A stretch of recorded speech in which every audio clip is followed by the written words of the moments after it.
Cool, right, we've just finished some videoing for some of the kind of supplement stuff we're going to put out on the main page.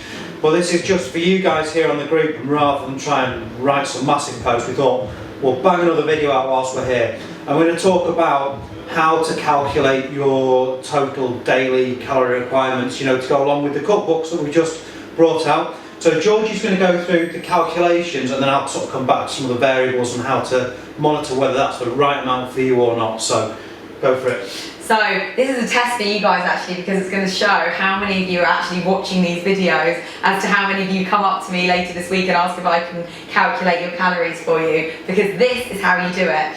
So you work out your weight in pounds, so it's 14 pounds per stone, so keep that in mind. So we're going for a 10 stone person, for example, so they'll weigh 140 pounds.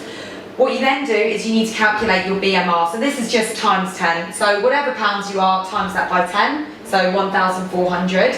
Then we want to work out your activity levels, so this depends on you as an individual, how active you are. If you've got an office job and you're sitting down most of the day, but you're coming here 3 times a week, for example, I would times your BMR by about 1.2, 1.3.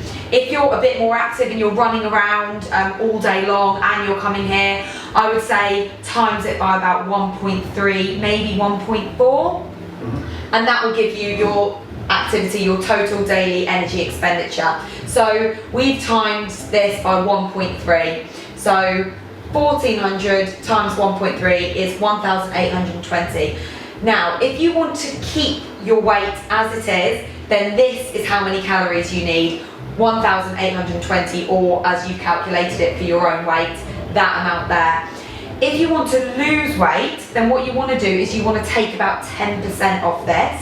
If you want to maintain the weight, as I've said, if you want to gain weight, you want to add 10% to that. So we've gone to losing weight, so we've taken 10% of 1820, which gives you 1,638, and that's your total calorie intake each day. So we've worked that out, and it's important to kind of monitor it from there, because there's a lot of variables when we come into this. So we've kind of established that roughly 1,638. So say we're looking at the cookbooks, you pick something maybe 1,700-1,800 calories. I'm not quite sure which levels they're at, but around there. Now you need to monitor your weight from that, and ideally you want to look at about 1% of your total weight to be coming off. If your goal is kind of fat loss, you'll expect about 1% to come off each week. Now if you're sticking religiously to these sort of numbers and you're losing far more than that, you're going too low. Okay, because there's no exact science at working this out. So you will then adjust your calories up so that you're hitting that kind of 1% mark.